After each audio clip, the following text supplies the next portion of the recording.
Genesis chapter 3. Now the serpent was more cunning than any beast of the field which the Lord God had made. And he said to the woman, Has God indeed said, You shall not eat of every tree of the garden?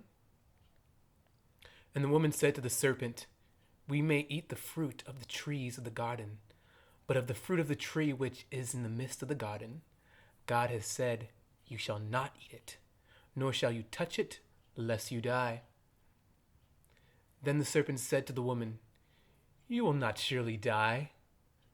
For God knows that in the day you eat of it, your eyes will be opened, and you will be like God, knowing good and evil. So when the woman saw that the tree was good for food, that it was pleasant to the eyes, and a tree desirable to make one wise, she took of its fruit and ate. She also gave to her husband with her, and he ate. Then the eyes of both of them were opened, and they knew that they were naked. And they sewed fig leaves together and made themselves coverings. And they heard the sound of the Lord God walking in the garden in the cool of the day. And Adam and his wife hid themselves from the presence of the Lord God among the trees of the garden. Then the Lord God called to Adam and said to him, Where are you? So he said, I heard your voice in the garden, and I was afraid because I was naked, and I hid myself. And he said, Who told you that you were naked? Have you eaten from the tree of which I commanded you that you should not eat? Then the man said, The woman whom you gave to be with me, she gave me of the tree, and I ate. And the Lord God said to the woman, What is this you have done? The woman said, The serpent deceived me, and I ate. So the Lord God said to the serpent, Because you have done this, you are cursed more than all cattle, and more than every beast of the field. On your belly you shall go, and you shall eat dust all the days of your life. And I will put enmity between you and the woman, and between your seed and her seed. He shall bruise your head, and you shall bruise his heel. To the woman he said, I will greatly multiply your sorrow and your conception. In pain you shall bring forth children. Your desire shall be for your husband, and he shall rule over you. Then to Adam he said, Because you have heeded the voice of your wife, and have eaten from the tree of which I commanded you, saying, You shall not eat of it, cursed is the ground for your sake. In toil you shall eat of it all the days of your life. Both thorns and thistles it shall bring forth for you, and you shall eat the herb of the field. In the sweat of your face you shall eat bread, till you return to the ground. For out of it you were taken. For dust you are, and to dust you shall return. And Adam called his wife's name Eve, because she was the mother of all living. Also for Adam and his wife the Lord God made tunics of skin, and clothed them. Then the Lord God said, Behold, the man has become like one of us, to know good and evil. And now, lest he put out his hand and take also of the tree of life, and eat, and live forever. Therefore the Lord God sent him out of the Garden of Eden to till the ground from which he was taken.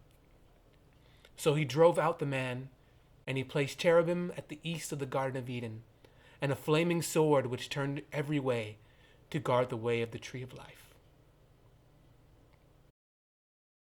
Genesis chapter 4.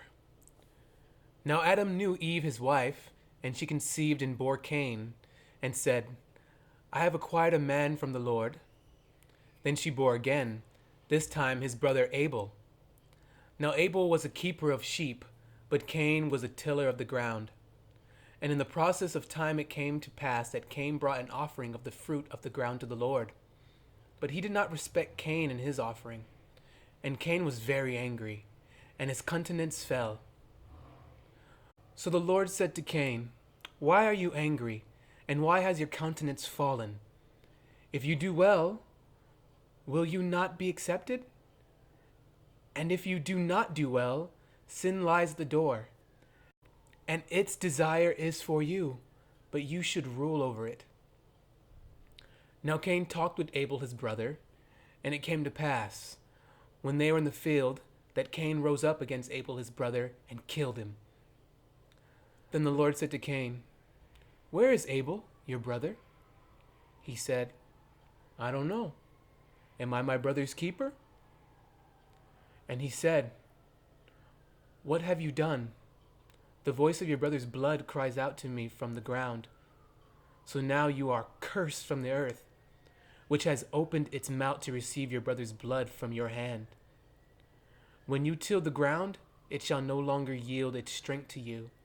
A fugitive and a vagabond you shall be on the earth." And Cain said to the Lord, "My punishment is greater than I can bear. Surely you have driven me out of this day from the face of the ground. I shall be hidden from your face. I shall be a fugitive and a vagabond on the earth. And it will happen that anyone who finds me will kill me." And the Lord said to him, "Therefore, whoever kills Cain, vengeance shall be taken on him sevenfold." And the Lord set a mark on Cain, lest anyone finding him should kill him. Then Cain went out from the presence of the Lord and dwelt in the land of Nod on the east of Eden. And Cain knew his wife, and she conceived and bore Enoch.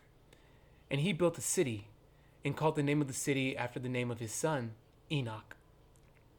To Enoch was born Irad, and Irad begot Mehuel, and Mehuel begot Mishael, and Methushael begot Lamech. Then Lamech took for himself 2 wives. The name of one was Ada, and the name of the second one was Zillah. And Ada bore Jabal. He was the father of those who dwell in tents and have livestock. His brother's name was Jubal. He was the father of all those who play the harp and flute. And as for Zillah, she also bore Tubal Cain, an instructor of every craftsman in bronze and iron. And the sister of Tubal Cain was Naamah. Then Lamech said to his wives, "Ada and Zillah, hear my voice. Wives of Lamech, listen to my speech. For I have killed a man for wounding me, even a young man for hurting me. If Cain shall be avenged sevenfold, then Lamech 77-fold." And Adam knew his wife again, and she bore a son and named him Seth. For God has appointed another seed for me instead of Abel, whom Cain killed. And as for Seth, to him also a son was born, and he named him Enosh. Then men began to call on the name of the Lord.